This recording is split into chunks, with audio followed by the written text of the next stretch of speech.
This is a How Is He podcast with Podge and Popa, proudly sponsored by Amplify. Power up your podcast. Let's kick it off.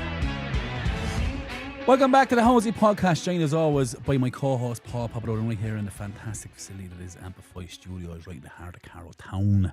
As always, as this episode was brought to you by Carl Estimating, the go-to team for contractors, subcontractors. What's a subcontractor, Podge? Subcontractor, suppliers and manufacturers who want accurate competitive project pricing.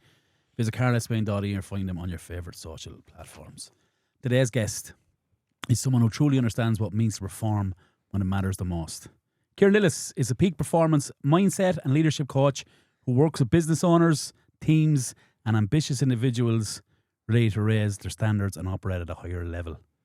Through one-to-one coaching and the design and delivery of leadership programs and workshops, he helps people develop emotional intelligence, strengthen communication, build resilience and lead their teams more effectively. What makes Kieran's approach so powerful is that it's grounded not just in theory but in lived experience. He's been a qualified primary teacher, a former hospitality business owner, so he understands firsthand the pressure, responsibility and demands that comes with leadership. He's also a former inter-county Gaelic footballer with 12 county titles, 1 club Leinster. That's all right, isn't it? And 1 minor, and years with Laois senior football team. Are you with that, Podge? Yeah. Basically, where he performed under pressure wasn't optional, it was expected. Academically, Kieran holds a Master's in Professional Leadership, Master's in Performance Psychology, blending evidence-based tools with real-world insight to help people strengthen their mindset, elevate performance and deliver consistency at a high level. If you're interested in leadership, resilience, mindset or unlocking higher performance in business or in sport, you're going to get a lot from this conversation. Kieran, welcome on board. Welcome on board. Having me, You're not here forever. Welcome, Kieran. Welcome to the podcast. How are you? How are you keeping? Great. Yeah, busy, but can't complain now. I'm enjoying life at the moment. Talk to me about busy in your game. Yeah, so I suppose busy in my game means that I've working with teams. So I'm currently with Longford Intercounty football team, working with them as a performance coach. Then also I'm delivering workshops, so corporate workshops.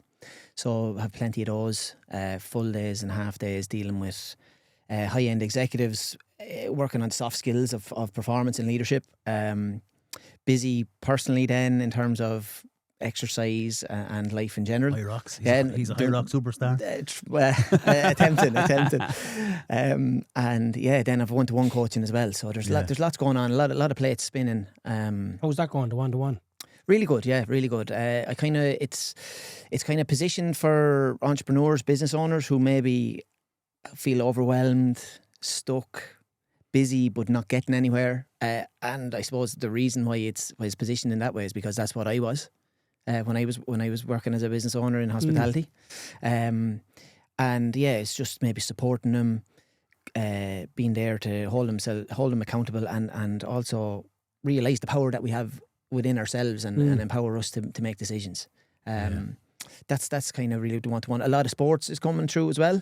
Even not just GAA, but I've got some soccer, basketball players in one-to-one capacity as well, which is really enjoyable. Fitness. Yeah, fitness, yeah. You must be working all hours of the day, are you? I am burning the candle a bit at the moment, all right, yeah, but it's manageable. Right. Yeah. Well, as long as it stays like that, Yeah, isn't it? yeah, that's it. Like, do you have a threshold? I do, yeah. And look, it's one thing that I work on with a lot of the clients that I have is boundaries as well, and having the standards there, because an awful lot of time I would have fallen into that kind of people pleasing mode where I go, sure, go on, I'll help you out, or I'll dig you out, and realistically you were probably giving them half of yourself, which wasn't a good sign of yourself as well. So having the boundaries, having the personal time. Being able to switch the phone off if a message comes in, getting back to them tomorrow. Close laptop's a big thing, yeah, right? Exactly, yeah. It's a big thing. I know that in my own job, that when I got into a leadership position, that you don't close it, like. No. No. Like you don't. It's always fucking on. Yeah. You're ultra reliant on it, isn't it? Yeah. It's very hard to separate yourself from it. Yeah. Very hard, because you want to impress. As you said, you want to impress, you want to please. Yeah. And you want to deliver positive results. So my take used to be on delivering positive results is, well, if you put more time into it, Do you know that one? If you give that all, not everything of you, but if you give that all your time, it's going to be better. When the reality is, it's not. Yeah, right. It's kind of that more input equals more output. Yeah, that's not how it is. It's not. It's absolutely not. No. Tell me this: you've a first career now, teacher. Yeah, primary school teacher. Primary school teacher, yeah, for a few years. Yeah. Business owner. You had Lillis. Had Lillis. Manhattan Mixer. Started with a little place. Three of us didn't have a clue what we were at, and learned on the job. Yeah. But they were probably the most enjoyable times. Started. I tell you, our pub probably wasn't much bigger than this studio. At Big the start. pub. Wow. Yeah. Queen Vic. Yeah. We could imagine we were raking it in. Yeah. But yeah, what an experience! Great times, and we snowballed. Then went into a few joint ventures with one of the nightclubs or one of the bars in town, and ended up hopping from one nightclub to the next. Made a good go of it, and then eventually I went in with Alan Clancy and Bernard Brogan. I probably describe it as I was playing for Portlaoise Celtic, and when Alan Clancy and Bernard Brogan came to me, it was like Jurgen Klopp asked me at the time, do I want to play with Liverpool? You know, that was the kind of level and the regard that they were held in. So I had to jump at that. You know. And how do you go from that into like performance leadership coaching? What's the decision where you're like, oh yeah, I'm going to do this now? Yeah, it's a good question. I suppose what happened to me was that things were going really well, business was flying, and then COVID kind of hit. And I was always interested in leadership in terms of football, GAA. Yeah. I was doing a bit of leadership courses through the Gaelic Players Association, really good. I'd watch sports documentaries, you know, like we all would, and have an interest in that. But I became overwhelmed big time in lockdown, and it was like I had no information to give. I had 50 employees across, like, you know, between your bar staff, your kitchen staff, your security, DJs, loads. And I had no real information to give them, and it was a very confusing time. We were all very confused, and I reached out to the Gaelic Players Association for some help. And I went to, they put me in contact with a coach, and I went to him, and I expected him to snap his fingers and fix my life. But reality is there's no such thing as that. We have to help ourselves. But he empowered me to make decisions. He empowered me to see the link between. I was captain of Laois at the time. Correct. And he empowered me to see, like, my leadership skills on the field are very transferable across into the business, and to maybe lean into them a small bit more. And as I did that, and kind of, you know, eating the elephant one chunk at a time, one bite at a time, I started to gain traction, and I started to get on top of things and plan my way out of the COVID scenario, really. And, you know, I suppose my whole goal in this was to build up a business, to have it as an asset, to maybe, like, you know, maybe sell it or step out of it. I wasn't planning on being a 40, 50-year-old publican. I knew that from the start. Tough game, isn't it? Yeah, tough game. And I admire anyone who makes a long go at it, because it is one of the toughest involved. Yeah. And yeah, so I was kind of saying, right, what will I do after? And then I was like, there's something in this coaching. There's something in there for me that lights me up. And we talk about, like, you know, in the coaching world, you talk about having a why and knowing what your why is, right? And if you link in my teaching, my business in terms of the hospitality, and then also my coaching, the why kind of stays the same. It's helping people, making people feel good. Now, granted, I gave them drink for the hospitality business and filled them that way, but it was always looking after people. Yeah. And so that itch is still being scratched in the coaching world as well, and more so than ever, because I get a great lift out of people achieving and bettering themselves, and it puts me in this kind of space where it's a knock-on effect that I'm performing better, and I feel the buzz out of it as well. You know, do you know when you get that in you're in those work environments, whether it's it's a great feeling, I'd say, because you're obviously making them better. But you're like, can I do something a little bit better for myself to make the next person even more better? Yeah, exactly. You know? And it's a constant loop, feedback loop to me, that when I process what's going on, what went really well for me in that session, this person is getting joy. How can I better that now for the next person? How can I unlock maybe what they're going through a little bit differently or a little bit better? And you know, it's that kind of thing that lights me up. When things are going well for people, it's easy to be a great lad and to help them. But when you're helping people when they're maybe struggling, like I was struggling in the COVID times, there's a great lift in that. Like, oh yeah. I'm just interested in a business owner during COVID, and questions you're not able to answer, what answers are you actually given? You're given very little. Like, we're all waiting. Remember at the time, like, we're waiting for the announcements and Netflix on the news. But do you have to fucking lie? Do you know, you have to say, oh, this is going to be okay, lads? You see, that's probably why he was getting overwhelmed, because I was saying, I was acting as if I had the answers. Where... Oh, fuck. Do you know what I mean? I was acting as if... You're an imposter. Yeah, like, I was like, oh yeah, we'll be grand, we'll hopefully... But like, everyone thought we're going to go into lockdown for 2 weeks and be back. Yeah. No bother. And I remember the day, like, it went to lockdown. It was like there was a zombie apocalypse coming down the town. Like, it was so weird. I'll never forget that. You say everywhere, though, Kieran. Yeah, no, it was. Yeah, no, everyone was so confused. Yeah. But yeah, I suppose what I've learned since is, and it's a massive word in leadership, it's a massive word in performance, it's a massive word in teams, it's vulnerability, right? And we see vulnerability in others as a strength. Yeah. Right? Fair play to him. He can say that he's not feeling that great, or he can say that he doesn't have the answers. It's hard to say that. Fair play to you, Yeah. But when we think about it in ourselves, we don't. We see it as a weakness. We said, geez, I couldn't say that. Yeah, you park it, right? I can't. I have to be perfect here. And that's where I was coming from as a business owner. When I was able to lean into it and go, lads, listen, I haven't got a clue what's going on here at the moment. Yeah. But as soon as I know something, I'll relay it across to you. Yeah. It put me in a better space, because I wasn't under pressure searching for answers that no one could really give at the time. Like, Well, you're in the same place as them. Yeah. Yeah. So you're trying to give them solutions to the questions they're asking, when in reality is you're actually asking the same questions as them. 100%, yeah. Do you know? Yeah. What are the results like then when you reopen? Do you see a change in the scene? Do you see? Yeah. Was it massive? Yeah, a change in a lot of ways. Habits were changed completely. Okay. You know, coffee culture is massive now, and I'm all for it. You know, you see people saunas. Even I brought me father to Poland last weekend to go to the High Rocks event. Yeah. And like, you know, a couple of thousand people in this kind of big stadium, and he was saying if this was 10 years ago, they'd all be in the pub. Yeah, you know, like, it would be though. Yeah. It'd be a festival. Meeting to go for a coffee than a pint now. Yeah, that's it. Yeah, that's it. There's probably more coffee shops in towns now than there is pubs. Yeah. And then the cost of everything, the cost of living just went through the roof. But didn't that happen over such a short period of time? Yeah. Oh, it just ramped up. Like, you know, everything became so expensive. Like, if you take, right, this is going to be a shit example, but everyone loves when I talk shit examples, right? So you go into Aldi pre-COVID and you buy a tin of tuna, it's about 19 cents. You go into Aldi now, it's $3.24 for a tin of tuna. Like, things just escalate to a point. Like, what's happened here, lads? How has this got so expensive? It's fucking mind blowing. And where does it stop? Like, the minimum wage goes up, PRSI contributions for employers goes up. Yeah. Now the pension fund as well coming in. That's crippling businesses. And then the wage goes up, so then the prices go up, so then the wage will go up again. Yeah. You know, it's just a constant spiral that it's constantly. Do you think it's prep for a recession?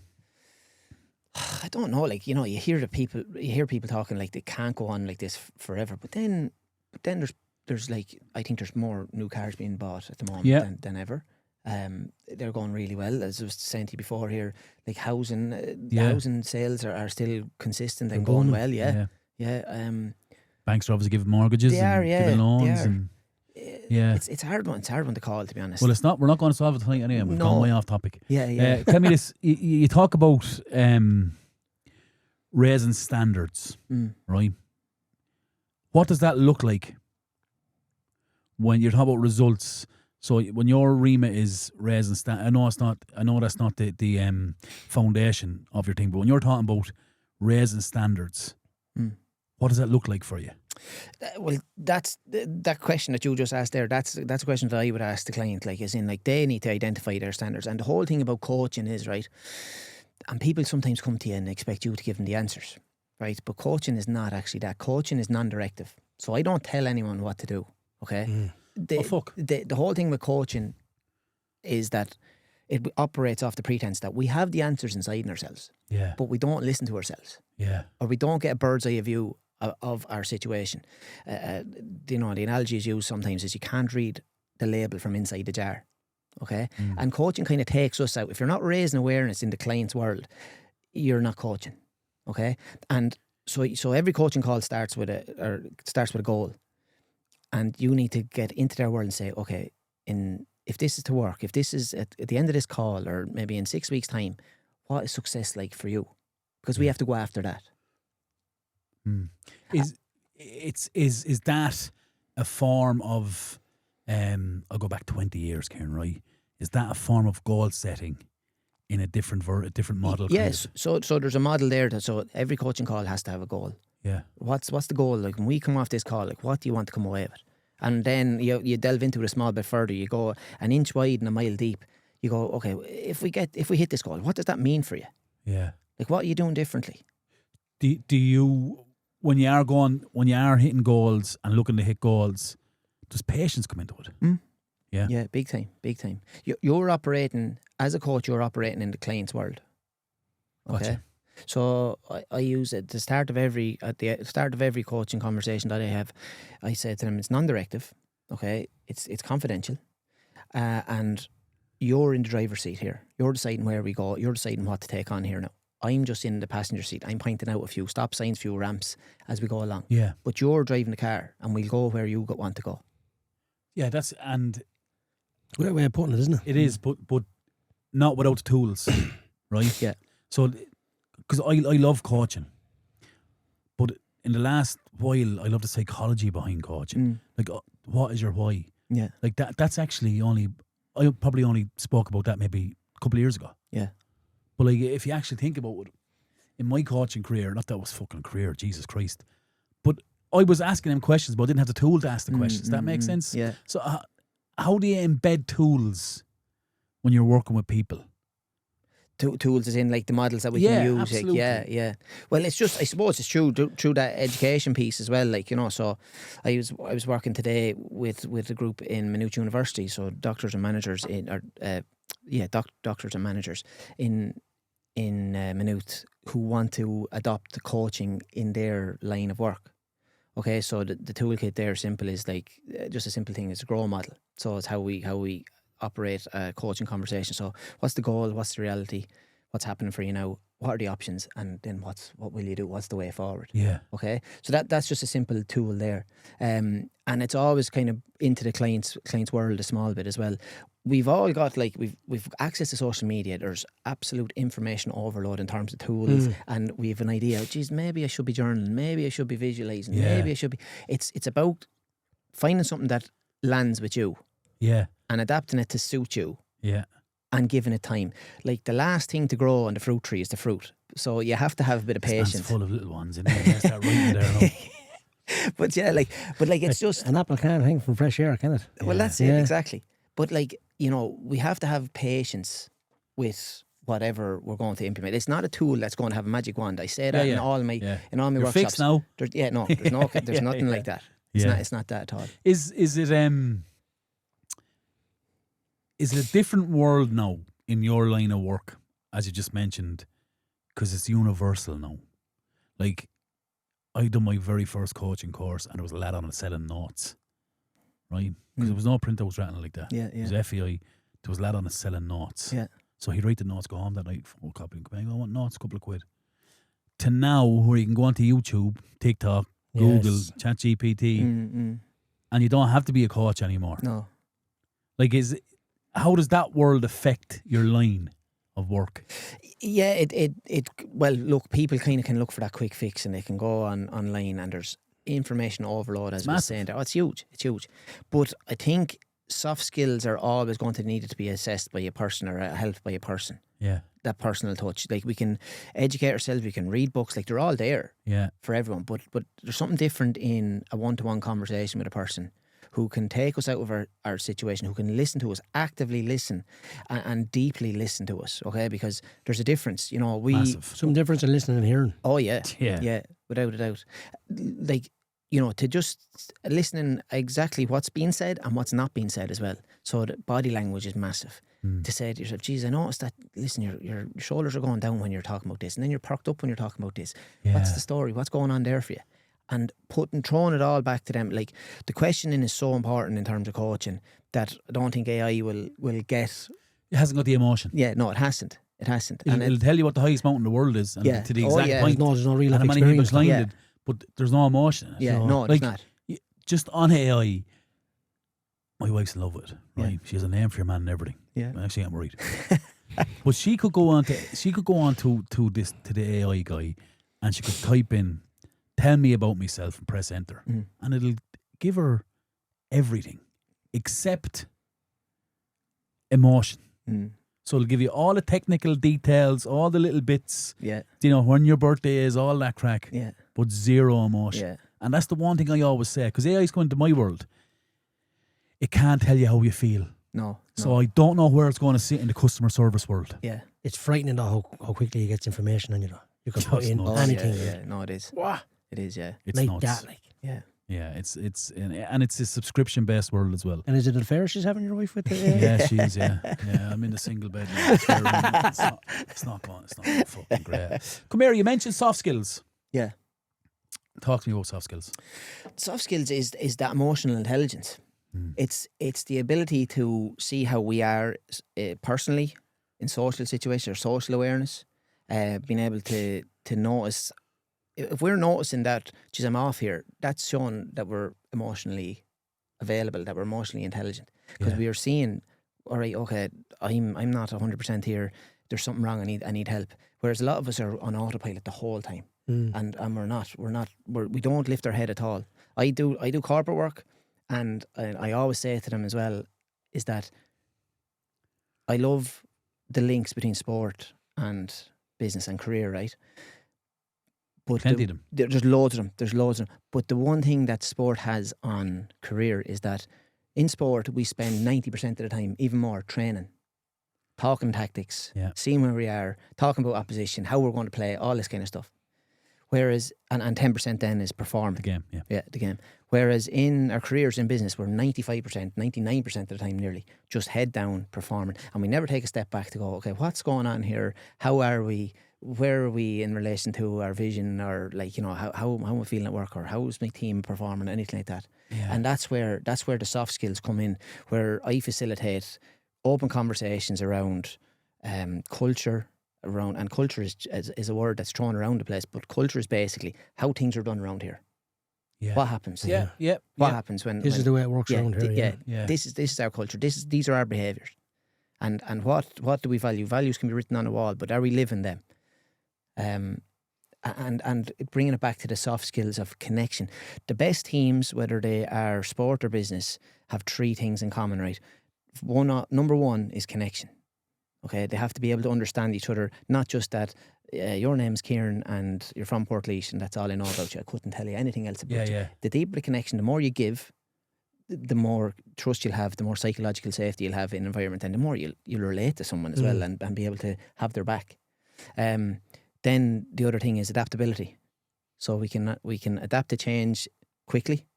Okay, because business life is that kind of quick change in the world. Very quickly. Yeah. And then the other thing is resilience, and that means coming together when the pressure hits, not flying off into your own nest doing your own little thing. Yeah, gotcha. It's about coming together to get the job done, whatever that job is. Yeah. And those three attributes are in either sport or business. How do corporations react to that information when potentially their culture isn't in a great place? Yeah, they can be, reluctant to get on board with it at the start, definitely, because it's change, it's different, it's clunky.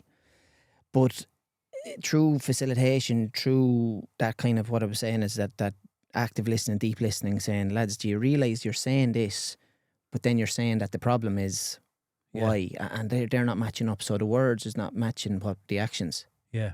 And it's about going, okay, well, what's working well for us here? What maybe do we need to, like a simple tool that I would use is traffic lights. So green, what do we continue doing? Orange, green is what do we start doing? Orange is what do we continue doing? And red, what do we need to stop doing here? What's going on here? Prioritise. Probably three questions that are rarely asked in business. Yeah. Right? Yeah. Because a lot of businesses have box ticking things as well, right? Mm-hmm. For image. So, like, do you ever feel when you go into these businesses that they're hiring you as a box ticking thing? there can be some sort of like, you know. No, that's not an insult. No, you know. 100%. Yeah. No, I know that they have this kind of they want to be seen to be operating image and looking after their staff and providing X, Y, and Z. Yeah, I have seen that. Now, in fairness to the companies that I work with, I feel that they're living what they're saying as well. They're actually acting on. They're not just saying. There's a will there. Yeah, there progress. is. Yeah. Even in terms of the programs that are rolled out in the company. So, like, for example, there might be personal brand one. So, like, going back to your why. Yeah. And maybe how your why can link in with it if it's a corporate company, link in with the why of the corporate company or the vision of the corporate company. Then it can be difficult conversations. Yeah. You know, something that has to happen in a lot of feedback. businesses.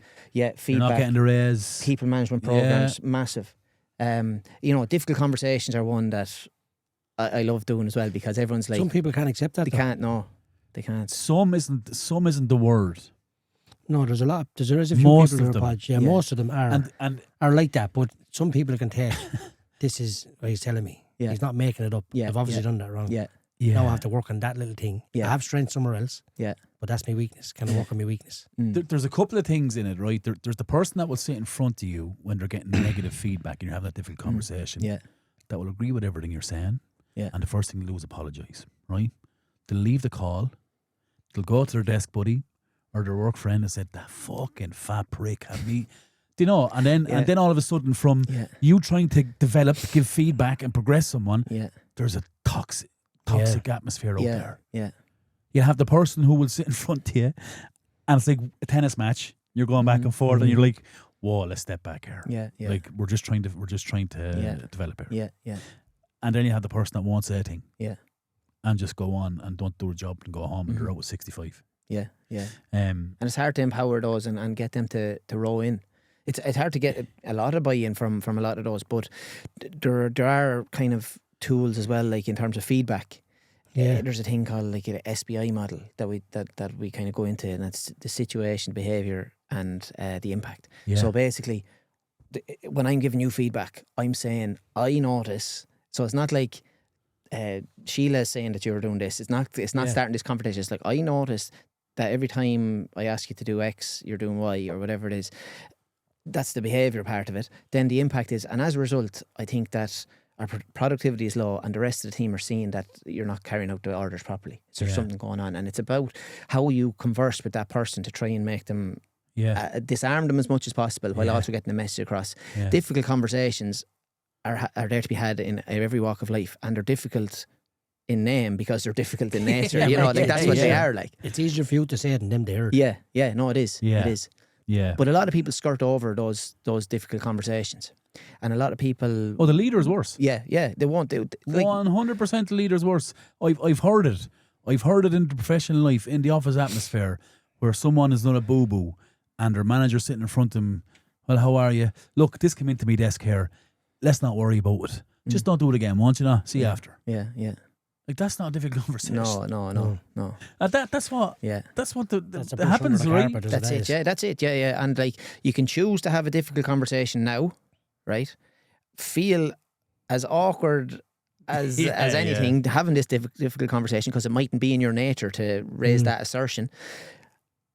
And after the conversation, you'd be like, you walk away and you go, right, at least the two of us are on par. We know that there's an action coming out of it. And I'll walk away and go, thank God I had that conversation there. Yeah. Or else we can do the flip. We can not have that difficult conversation for 10 minutes.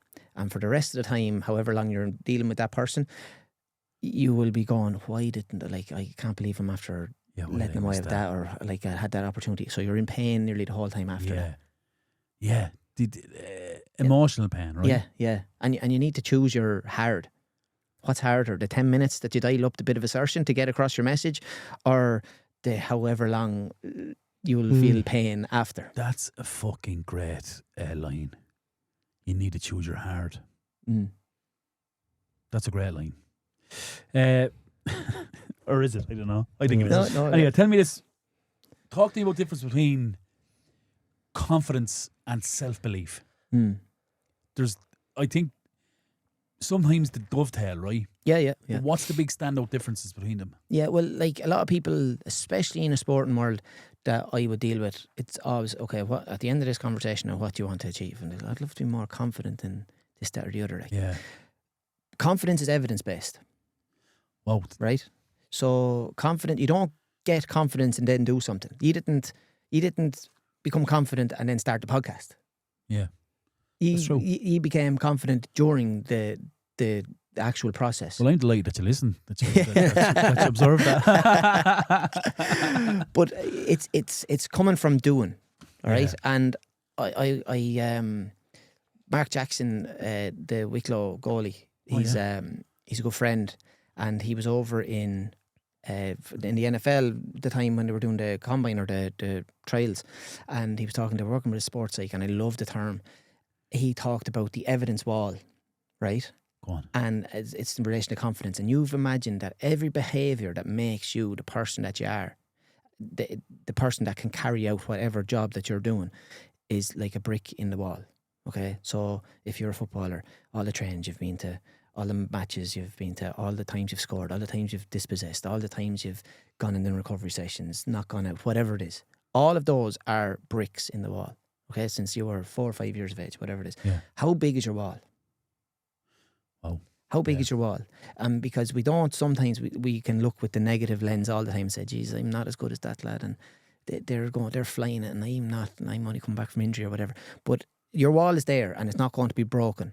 That's there, that's built. Okay? So we can choose to lean on that wall as much as possible. And also then we can identify, right, what bricks are missing if we're to get to where we want to get to. How do you fill the gaps? Let's reverse engineer this wall a small bit. What bricks are missing? Yeah. What behaviours do we need to get from a 6 out of 10 to an 8 out of 10? Or whatever number it is. And we go after and say, right, Jesus, yeah, I can do this. I can do that. They're all in my control. I can do that. I can do a bit extra. Maybe I need to stop doing something as well. Like take away something. Yeah. Stop being so hard on myself. And that comes, that's confidence there in a nutshell. It's just being able to lean on your evidence, and it's not something that you get and then do. It's you get from doing. Yeah, I get that. And while building that wall, is there a neglect because you don't realise what you're building, and you kind of neglect because you said, "Oh, I've only done X or whatever," and you actually forget. Hold on a second, my fucking canvas here is littered. Yeah, that's it. And we can choose, whatever the most powerful 2 words in psychology are I am. Okay? Because whatever you put after that, you will seek validation in that. So if I say I'm not good enough, you will seek all the proof, and you'll find all the proof you want that you're not good enough in whatever line it is. But if you're saying I am a person that does X, Y, or Z positive, you will seek validation for that as well. You'll find find the evidence around. Yeah. And it's about, you talk about kind of red thoughts and green thoughts. It's about as much as possible going on the green thoughts, the green platform, whatever you want to call it. Looking at reasons why you can. Okay? Like an activity I do with some of the teams is I get us to write down, why should you start for this team? And you'll always find, I am a team player, I'll work hard, I'll go to scoring, I'm a tackler, whatever it is. I am, and they're all positive. Yeah. Okay? But we don't say that enough. That's nuts. Isn't it? Yeah. That's brilliant. Yeah. Like if you... That's a fair reflection, isn't it? Yeah, but if I give you a blank canvas and I told you to describe yourself. Savage. Right? Yeah. But honestly, because you believe that you have the qualities. Yeah. But to project them, when it's in real life, to project them is probably the most difficult thing someone can do. Without doubt. And doubt is present in every person, whether you are Cristiano Ronaldo or the average Joe. Yeah. Everyone has doubt, okay? And there's no on and off button in doubt. Anybody who doesn't think they don't have any doubt is wrong. Yeah. But there's no on and off button, but there is a volume button. And the best performers turn down that volume.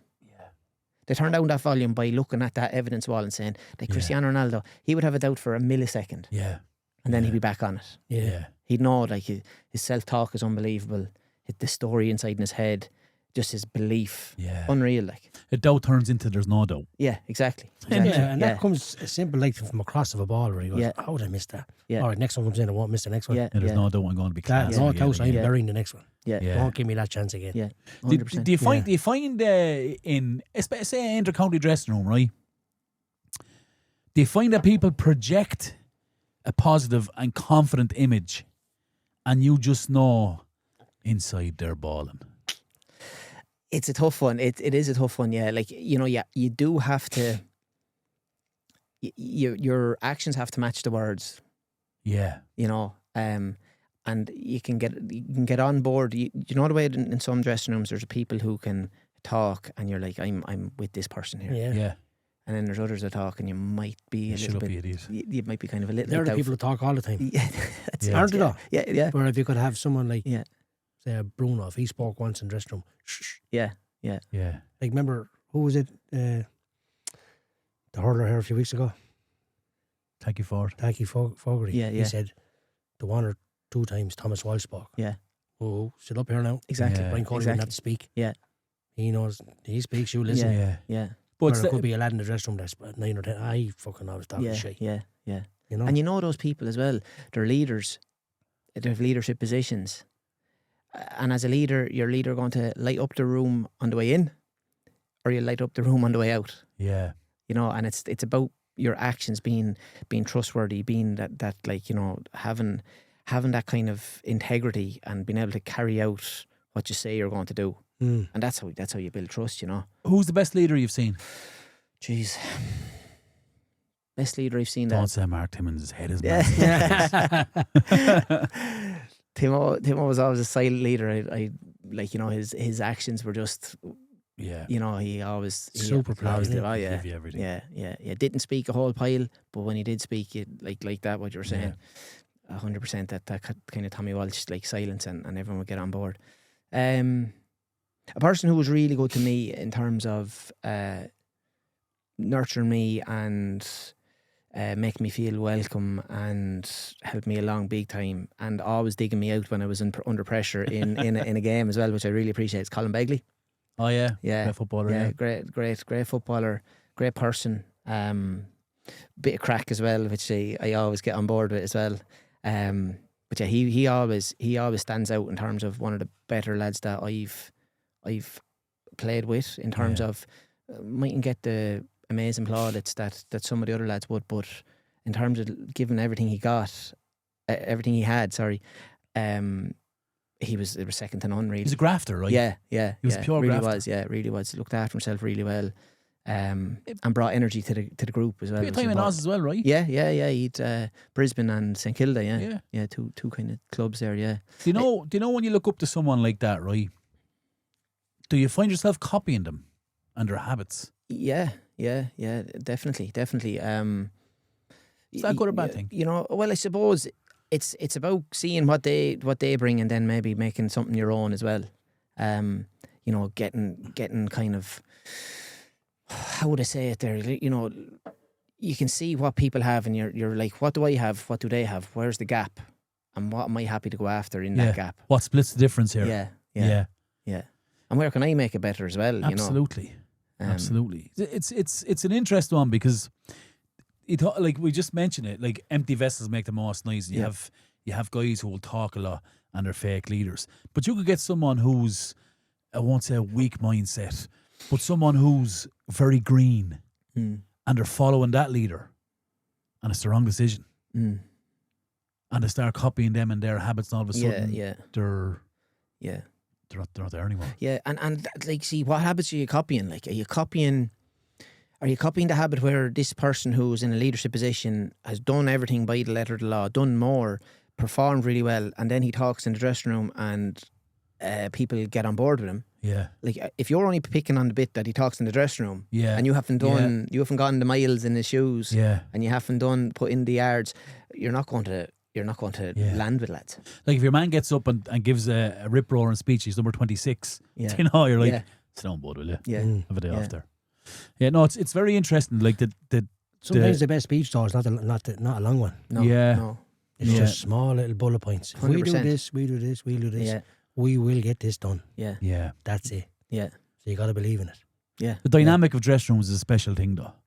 I actually think there's a book in dressing rooms. I mean, as in there's, I won't say a novel, but there's like an observation book that you could write on the dressing room. The different characters, different things that are said, man. lads' habits. Yeah. Do you know what music lads listen to? Yeah. And then say if you could do it right, and then so a specific page would be a specific game. You speak about the dressing room, and then you get the result of the game. Then the next page is another dressing room for another game. I think that'd be a bestseller. Yeah. Copyright that, lads. ASAP, will you please? Kieran's going to rob that. That'd be his next venture now. Come here, if someone is listening and wants to improve, right? Yeah. Performance straight away. Yeah. Where to start? They definitely are doing a self-assessment. So there's a very basic tool called the Wheel of Life, right? And it's got segments about, I think it's around 10 segments. Yeah. And it goes through like my hobbies, my fitness, my family, my relationships, my spirituality, my finances, a few others like that. And it's a simple tool. You rate yourself out of 10 in all of them. And if you're honest with yourself, you'll see the gap straight away. Where do I need to improve? Are the segments the same size? The segments are all the same size, all the same So weight. there's nothing more important? No, than there's nothing anything more else? important. No, there's nothing more important. So you're marking the 10 of them out of 10. 10 of them out of 10, Yeah. yeah. And you're saying, right, where's the biggest Fair gain to be way got? of doing it, isn't it? Yeah. A lot of people shy away from that, right? Yeah, they do, yeah. Because yeah. they don't want the bad news. They don't want it, yeah. They don't want to face up to it. Yeah. You know, John Ram, there was a kind of a piece done on John Ram maybe before Christmas, and he said, and it was amazing, he said, am I happy because I'm playing well, or am I playing well because I'm happy? Yeah. And he was talking around... I'd say 500 million in the bank would help him feel Yeah, well. well, that's it. I'm happy because of Do you that know? in the bank. Yeah. But he was talking around that, and especially bring it back to inter-county footballers. It's definitely the realm that I know more of. A lot of us, myself included, back when, put my full worth on what happened inside the white lines of a football field. Results. If we played poorly and lost, I wouldn't come out of the room for a few days. Is that a fact? That's a fact. Yeah, definitely. What are you Definitely. doing? How are you? Are you analysing? Are you just like, I'm escaping? You're doing. I remember we lost to Greg. Mark Timmins got a last minute goal. Oh yeah, great goal. Great goal. Yeah, second How was round. you? Who told first you time. about it? I seen it. It's all over You YouTube. wore Watch that it once a But week. I don't think I came out of the room for maybe 2 days, 3 days, something like that. Just I was because I never Mark experienced Timmins lost. Was that the one? Was that the one where Maguire plays the ball into him, and he scores to the left? I think he done it scores, twice. He buried it from about. It was skidded along the ground from about 30 yards. Oh, it's a different one then. Into the net, and it's a very funny story and that actually that we had a few lads back. Paul Catalan was away for the summer. He came back for that round, and we were going well. This was 2013, going really well, and we had a bit of a players fund, a players kitty, and my father was over the team, and he told JP Catalan, who's the miser of all misers, right? He wouldn't spend anything now. He really would be tight. And he told him, listen, I think we could have been underdogs or close enough to underdogs in the game for some reason. And he says, listen, put the players fund on that game, right? Yeah. So JP was very adamant that he wouldn't do it anyway. But it ended up getting put on. I don't know if JP did it or not. But anyway, we were 13 points up at half time. Yeah. Oh, good Lord, Right. Jesus. JP was in America with his brother. Got the phone call, 13 pints up. He said to the brother, we're going for steak. Half an hour later, Timo puts the ball in the back of the net. Oh, Jesus. Yeah, brilliant. Yeah. What daily habits have a long-term impact on people? Daily habits, I would say that personally, I feel winning the morning is winning the day. Oh yeah. Yeah. So doing things in the morning. 15 minutes of your day is 1% of your day. 1% of 24 hours is 15 minutes.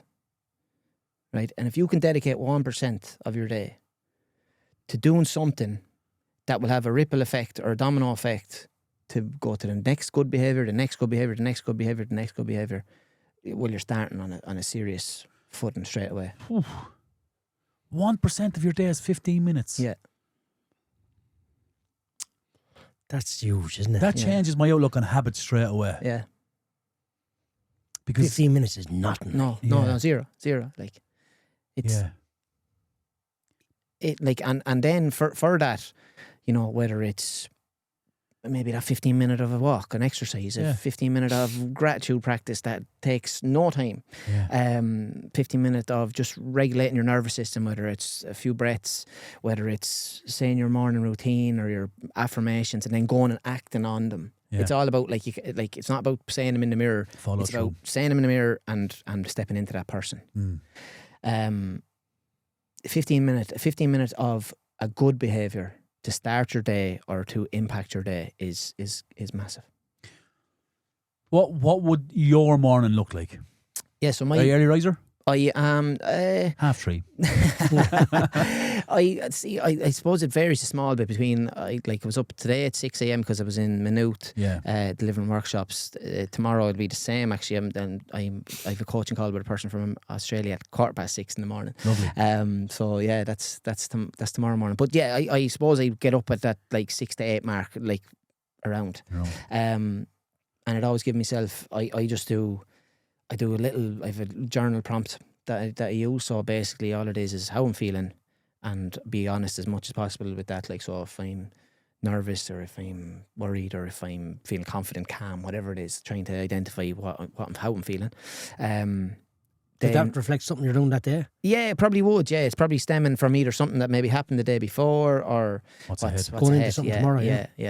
So normally kind of, you know, it's feeling confident, feeling like I add value, feeling that maybe I belong in this space, or you know, something like that as well. It always tries to be that positive. That's the feeling piece. Then I would have my intentions. So what's my intention for the day? So make sure I deliver a good workshop, enjoy the podcast later on, get in a workout. But I get a workout in or whatever it is, and then 3 things I'm grateful for. So 3 things I'm grateful for, and the thing I say to my clients and myself is write down the 3 things you're grateful for, but give yourself a second to actually feel the gratitude. Don't just write them down and go to the next thing. Walk away from it, You know, actually give yourself a second to go, Jesus, I'm lucky that I have an enjoyable... Yeah, exactly. It's down to that. The morning coffee, morning sun this morning was great. And then it's just down to the power hour. So what's my main hour of the day? So my main hour of the day was just... Is that based on volume? And what you get done? No, I wasn't based on volume. I'd based on impact. Okay.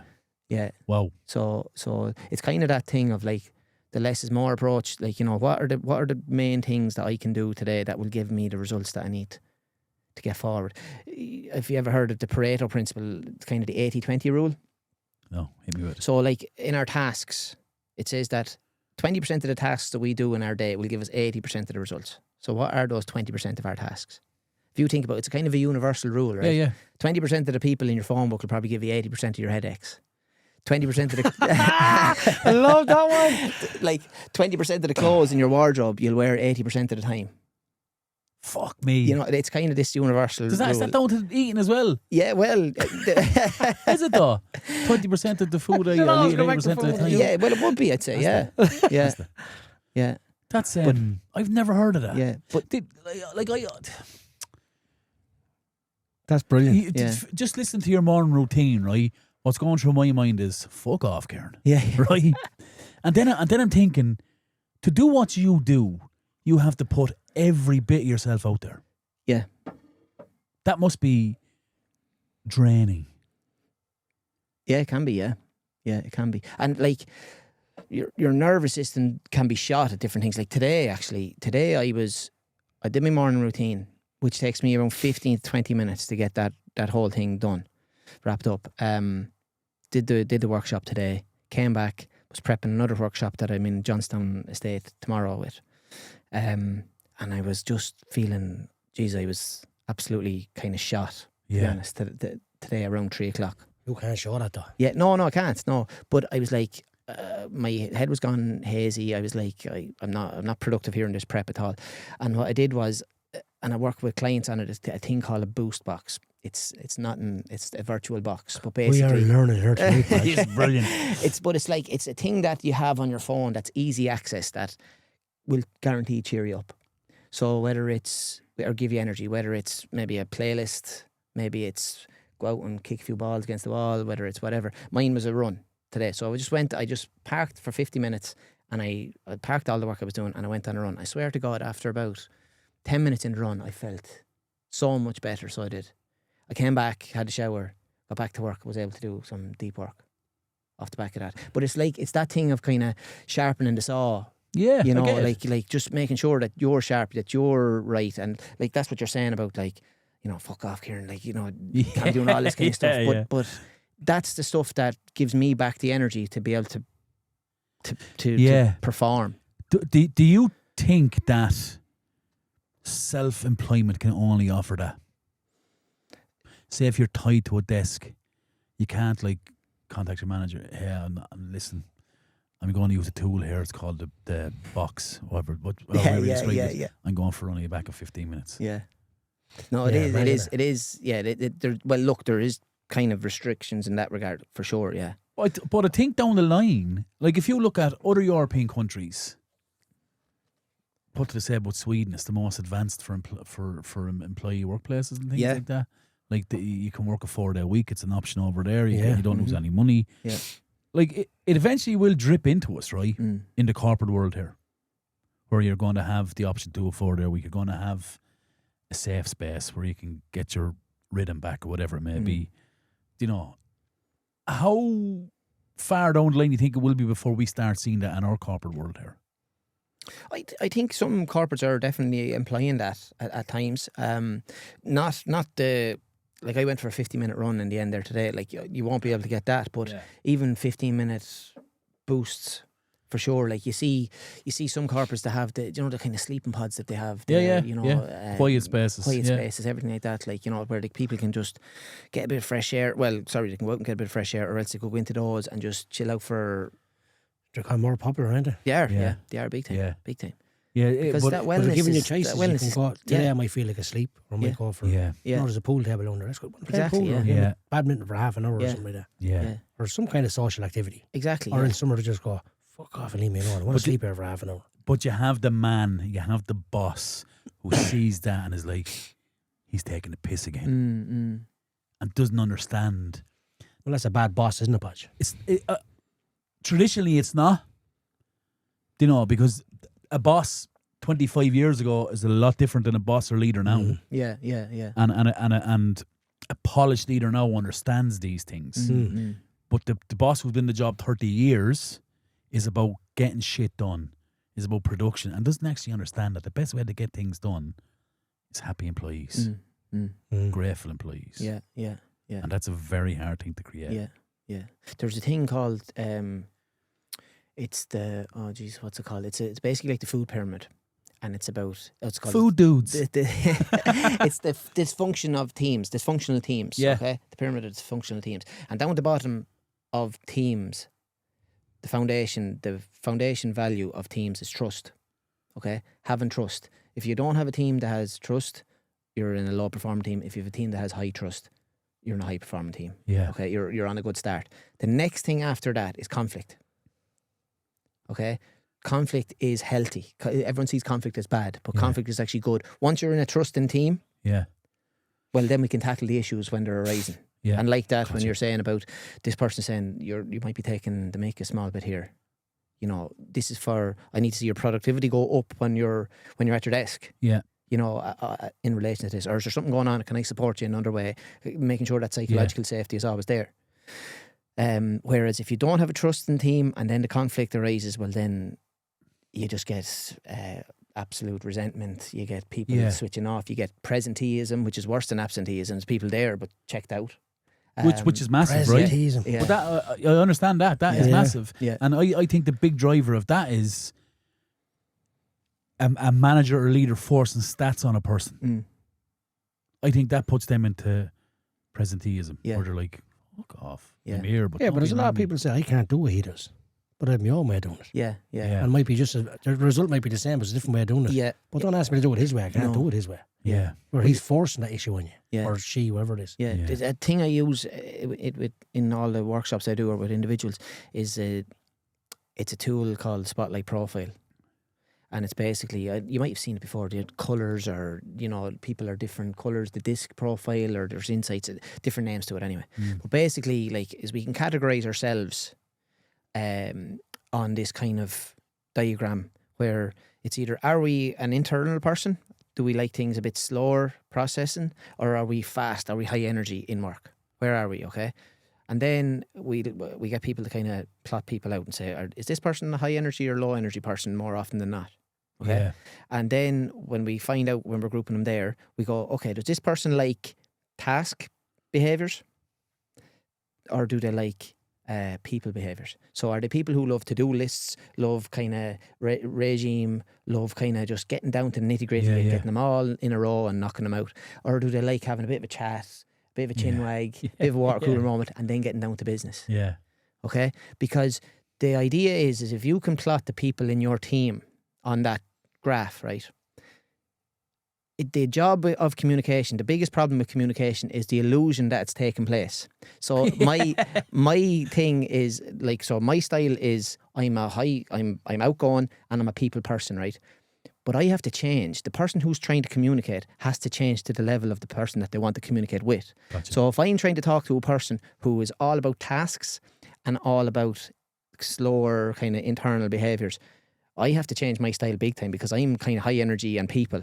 So I need to kind of maybe slow it down a small bit and kind of get more, stop talking, don't be talking around the bush, get to the detail. Get to the core. Get to the core. I was dealing with a client before on that kind of thing and he was kind of a little bit more internal and more people, so kind of emotionally kind of charged, kind of out there, but in touch with their emotions, kind of a bit of an empath. And before they were with me, they were trying to communicate with their boss and say, listen, I need a bit of support here, I'm not feeling that well, and kind of talking about emotions. And the boss was just kind of like, I don't know what you're on about, just get back to work. Yeah. Because I can't, he just couldn't relate, right?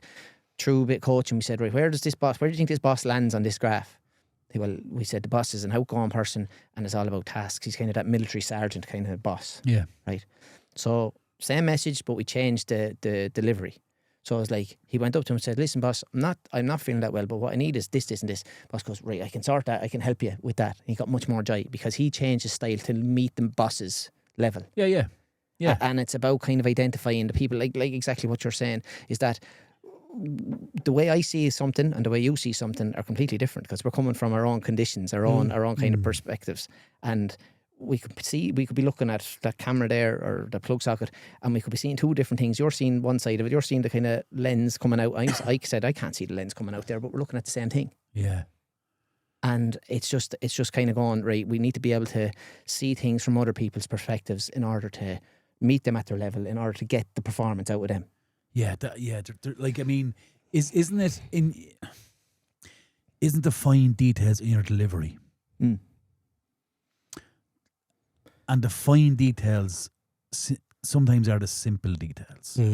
Yeah. Is someone been bespoke enough to understand the needs of your team? Yeah. Well, how many times I've worked with business leaders there as well, and I was definitely in the position myself going, I'm after telling that person about 10 times to do that thing. Yeah. And they're not doing it. Yeah. Quite frustrating. Yeah. Because but the way I was delivering was, okay, so I need you to go over there, I need you to do this. Do you understand that? They go, yeah.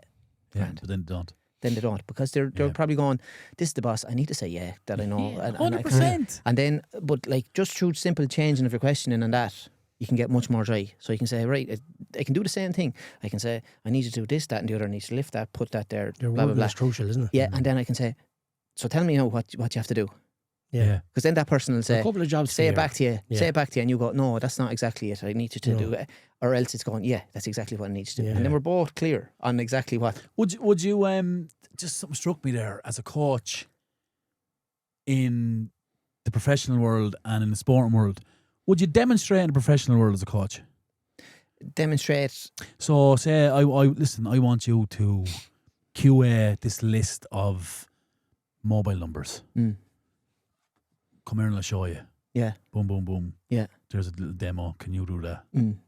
Is that something that fits in? Yeah, you see, coaching, it's amazing. Like, you know, all these words get thrown out sometimes. You know the way you have a coach in sport, right? And the coach literally teaches you how to kick the ball. Yeah. Or how to set up a formation or how to do whatever. It's teaching the skill, right? You probably have not all the will, or sorry, you have loads of will, but you don't have the skill yet. So we'll coach you how to do the skill. Yeah. Right? And you want to learn, so you'll take it on board and all that. But in pure coaching, right, it's actually non-directive. So you don't actually tell the person how to kick the ball. Yeah.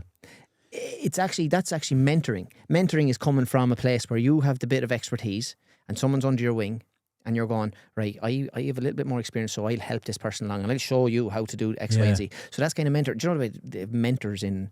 Yeah, no, they're in everywhere, right? Mentor roles, But it's nearly, if you're to be accurate, it shouldn't be called a football coach. It should be called nearly a football mentor. Because it's coming from that expertise and passing on their knowledge. And that's in the business world, that's what a mentor is.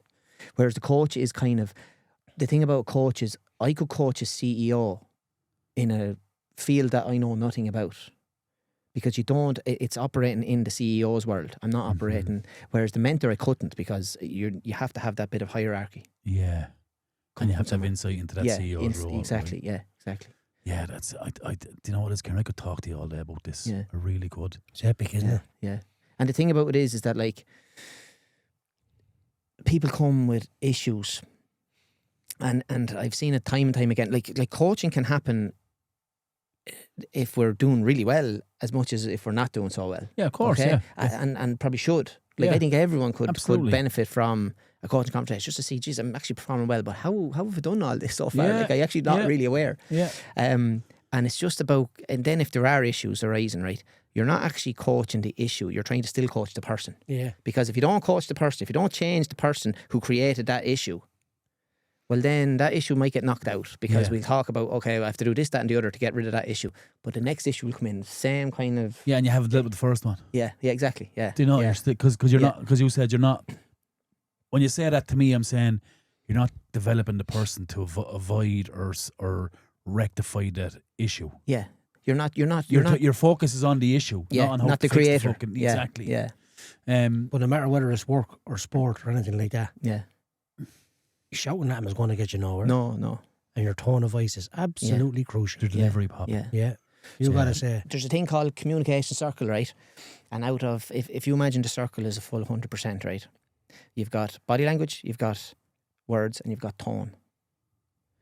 How much do you think the weighting of each of those are? So tone, what's the biggest? I'd say tone is 70% of that.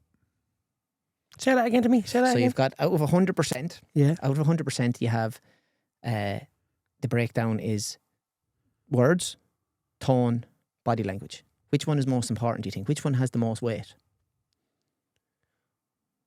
That carries the best. Yeah. I'd say our body language. I'd say tone. So body language is number one, 55%. Yeah. Right? 55%. Next. You're slouching the chair, I'm something like this.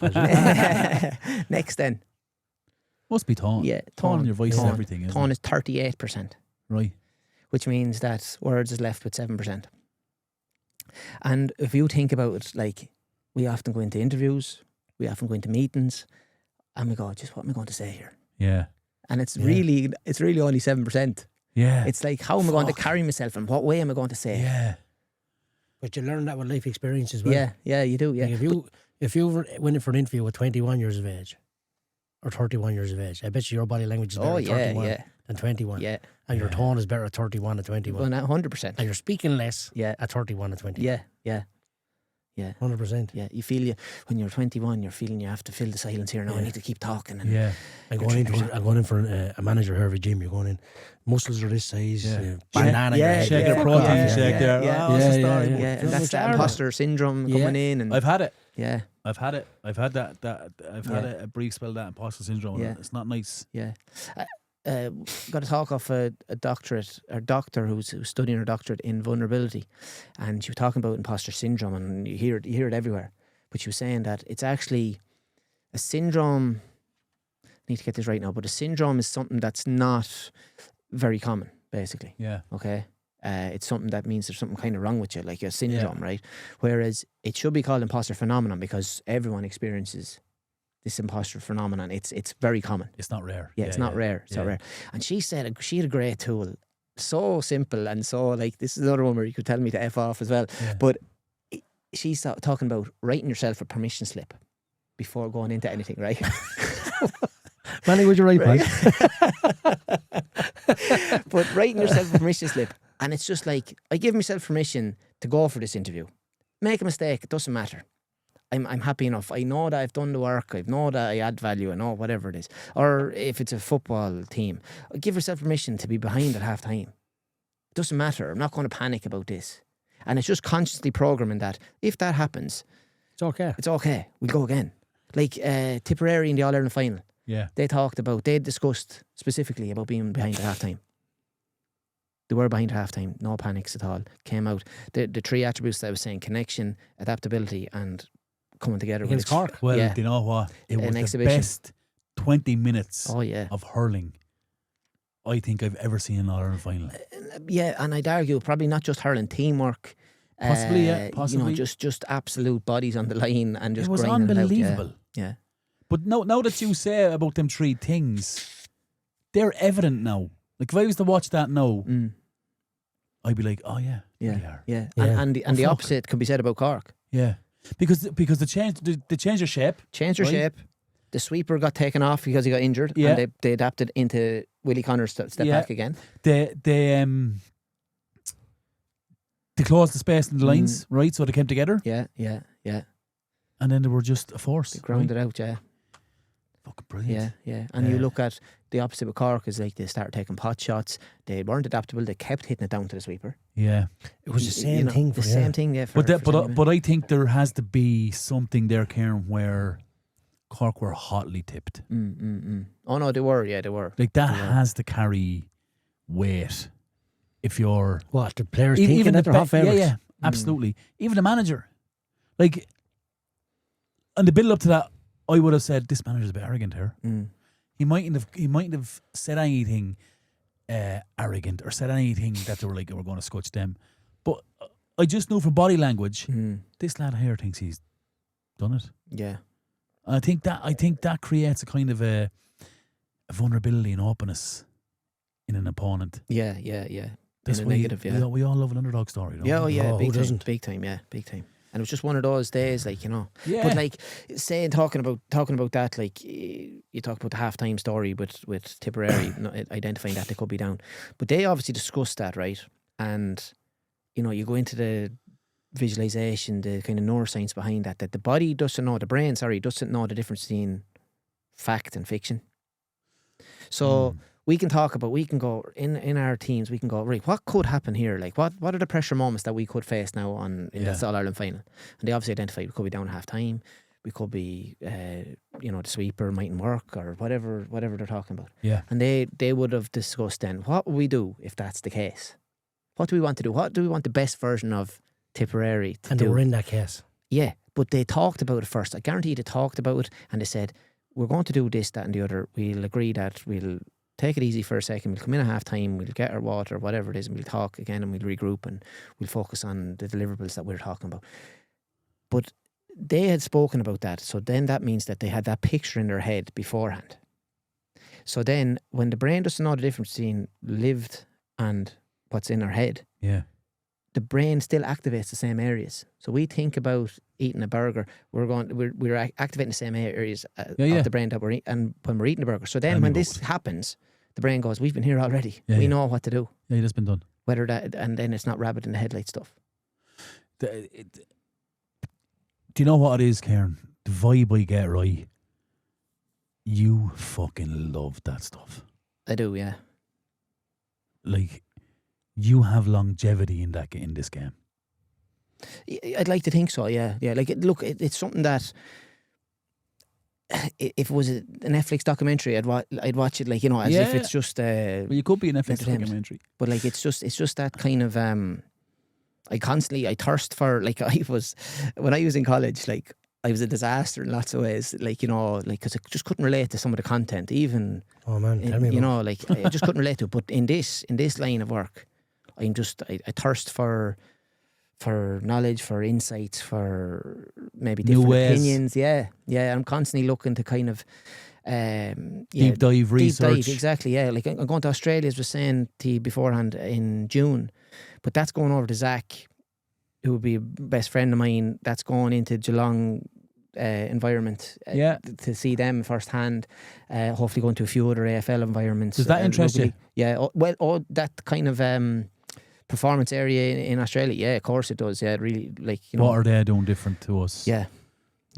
How can I bring this? Yeah. Or how can I change this to suit? No, I would have been when I was. I'm sounding like I'm fucking Jose Mourinho, but when I was coaching, I loved that. Yeah. Like I remember going up to Donnybrook to see Leinster train, and this is in about 2002. 2003, 2004, and there's about 15 wheelie bins and about 15 bikes around the pitch. The wheelie bins are full of ice, and it was the first time I ever seen an ice bath. Yeah, of course. And the lads had to be doing it was like a 20-minute block session with maybe 5 stations. Yeah. So they do 20-minute station. Yeah. They go on the bike for 15. Yeah. Dip. And then out onto the next station, and say they'd rotate like that. And I was like, my mind is blown. Mm. What was the big thing in every GAA club the following 2 or 3 years later? Yeah. Ice The baths, wheelie bins, yeah, full. Do you know? Yeah. So I think seeing different things, picking different things. It's like Ray Keane went to the New Zealand rugby training, right? And he picked up. Yeah.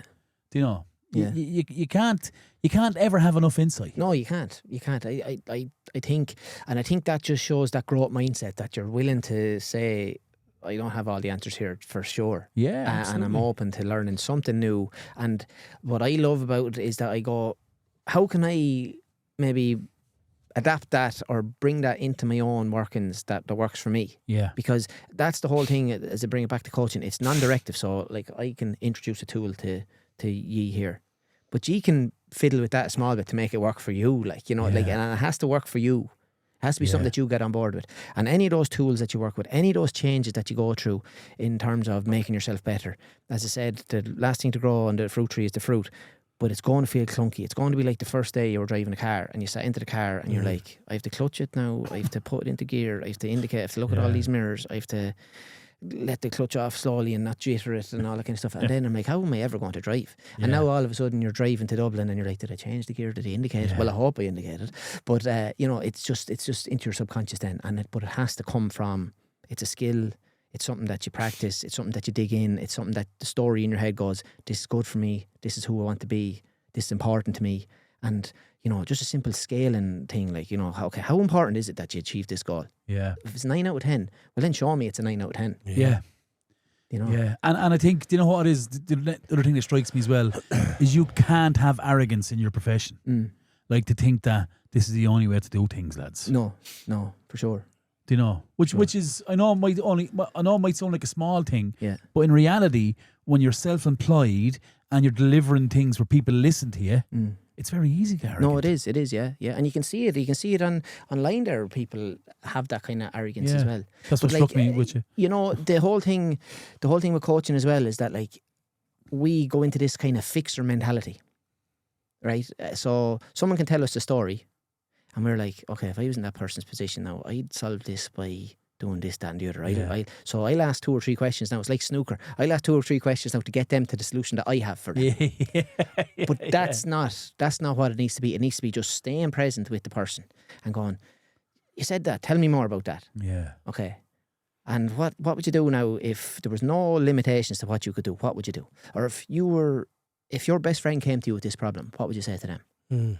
And it's bringing them to their own solution. And you putting your baggage, whatever you might have, away to the side and living in their world to get the most out of them, because that's the only way. Yeah, brilliant. That's the only way. You can't say to them, oh, you know, when I first cycled the bike, I was 4. How old were you? Yeah. They're like, oh, I better tell them I was 3, or you might think I'm an idiot. I know, that's it. Yeah. Come exactly. here, we have quick fire questions. Just flying along. How long are we gone? About an hour and a half, I'd say, is it? We're getting there, anyway. Quick fire questions is brought to you by Neighbourhood Cafe and Roastery in Barrack Street, Carlow. Sourcing roasting single origin specialty coffee for cafe, wholesale and retail, making the world a better place, One neighbour coffee at a time. Pop a quick fire questions. This is all One of them you, will be for you as well, Podge. brother. I haven't told you yet. Oh, yeah, Okay, here we go. High performance, nature or nurture? Nurture. One word that defines great leadership. Vulnerability. Woo! You can't. You may go a bit deep into that. Can't just leave it at that. Well, vulnerability, yeah. Being able to not have all the answers. Being able to... And know you don't have all the I know answers. they don't have all the answers, and be able to communicate with everyone and say that. Vulnerability through leadership is the greatest, I'm not because you can perfect. get on board. Yeah, exactly. It's kind of that thing where I love that. Jurgen Klopp says that, you know, if I'm the smartest in this room, I'm in the wrong room. It's kind of, you know, identifying that these people around here are experts, that I'm not going to be better than them. The ego is gone. Yeah. And just I'm in it for the vision. I'm in it for the goal. But I'm the I'm same one as of you. ye. Yeah. Yeah. Brilliant. That's brilliant. Confidence or discipline, which matters more? Discipline, because I think the evidence wall piece, those bricks will build off the discipline. It's saying you're going to do. Not for confidence. I think the discipline will bring the confidence. Yeah. Yeah. A daily non-negotiable habit. Daily non-negotiable Wank. habit. Sorry, I had to. We were getting too serious. I had to lighten it up a little bit. Okay. Yeah. Two of them. Double.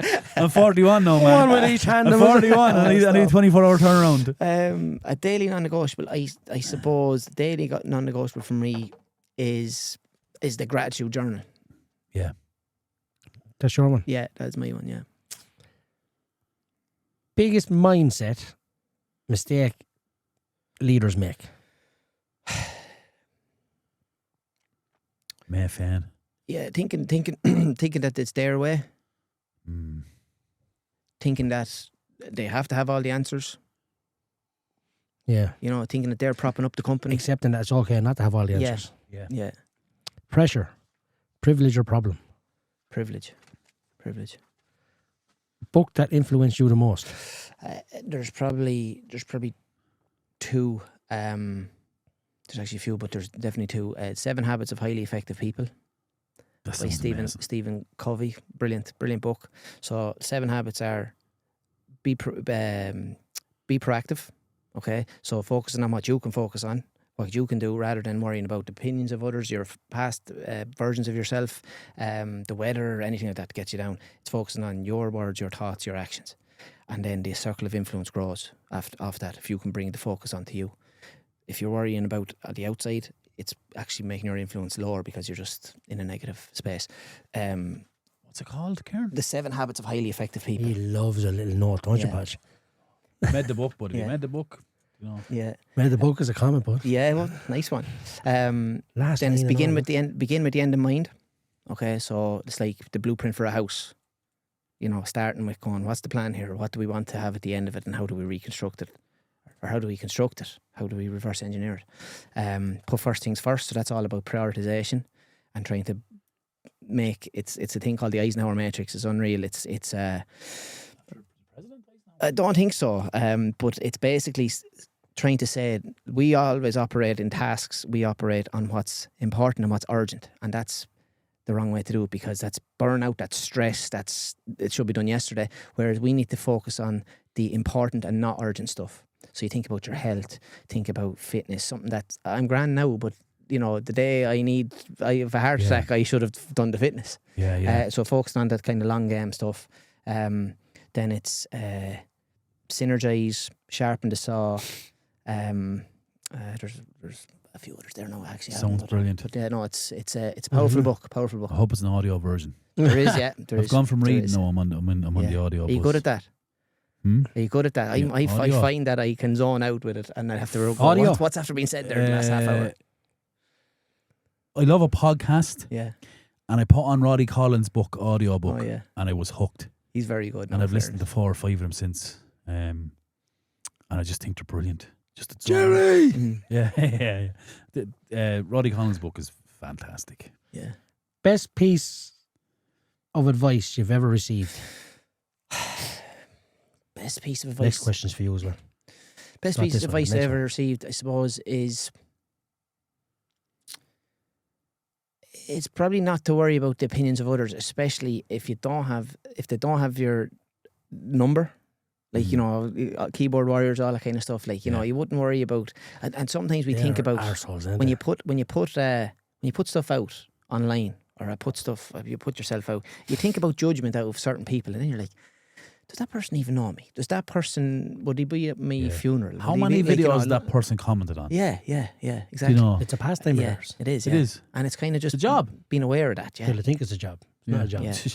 It's a bad hobby. Cop onto yourself. Yeah. This one's for you as well, Podge. Okay. One trait every high performer needs.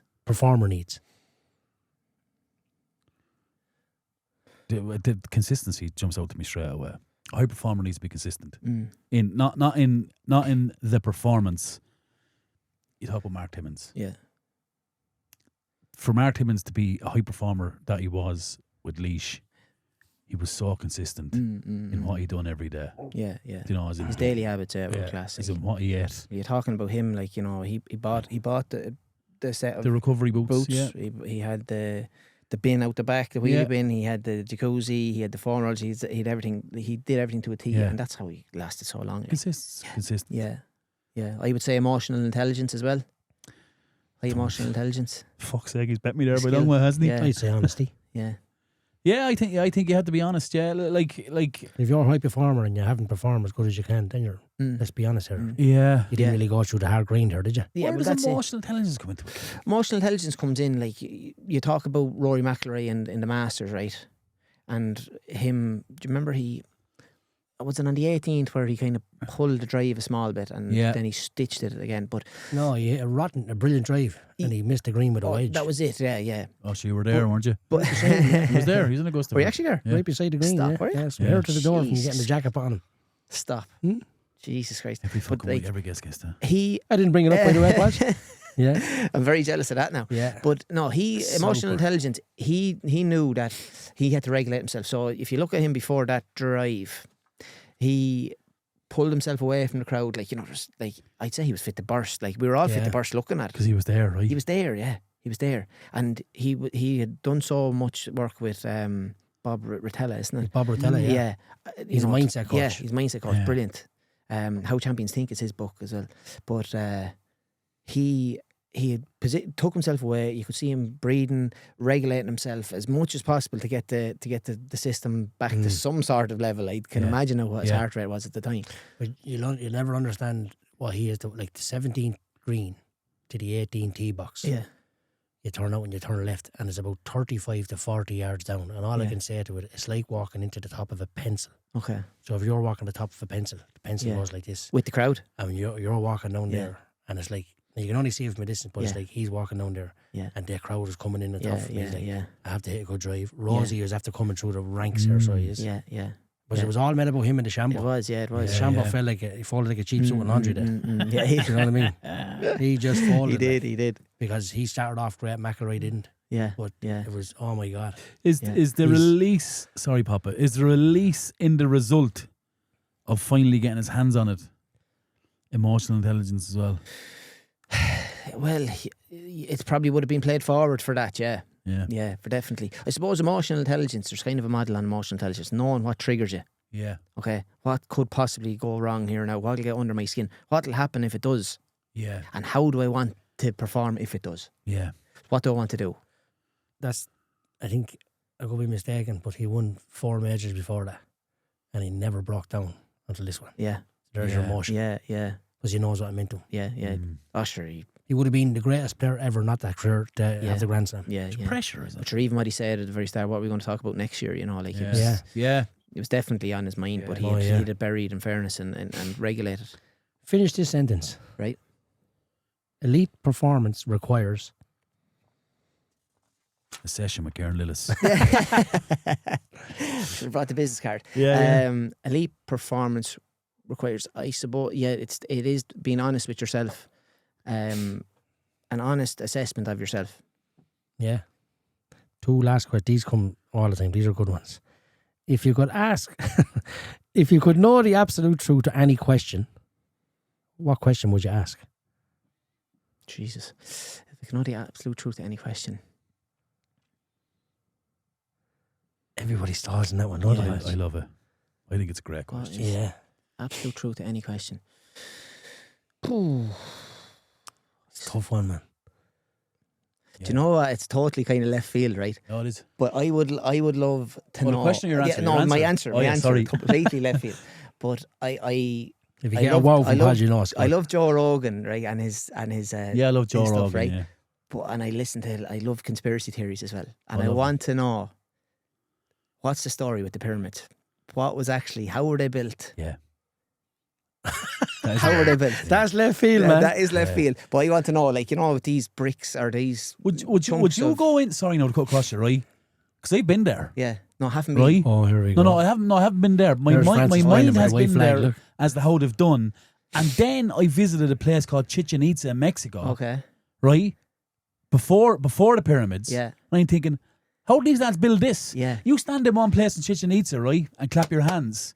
The way that their pyramid is designed, the sound is a bird of the area that frightens off. That's See, mental, like, man. So I went down a wormhole. Yeah. And I was like, what? Like Yeah. a good solid 45-minute Yeah. wormhole where I'm like, what Yeah. the fuck is all this? Like, do you know when we were in school and we were learning about how the bricks were moved for the pyramids, and there was like the tree logs. trunks and Yeah, the yeah. lads pulling them. They said something like, "There's one brick there up high in the pyramid," and they're saying that they want something like a ramp 10 kilometers long. By the Never way, tell you about this place in Mexico. You clap your hands, man. Chichen Itza. No, but Sounds like a bird or they something. were built on it. They were built on it. Are we good? They were built on it. Yeah, That's the only logical thing my mind can accept. yeah, But I would love to know the truth. The Yeah. moon landing is the one for me. yeah. Moon landing as well. Yeah, like there's a few of them there. The conspiracy theories. We'll bring you back for them. Don't worry. Yeah. No, yeah. If you find out, let me know. Yeah. I'll send you facts. Yeah. Last one for you. If you walked into a room with everyone you ever knew, Mm. who would you go to first?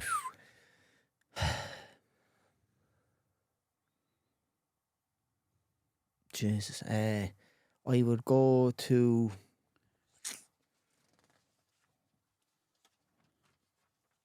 I think I'd just go to my nan because she was really good to me.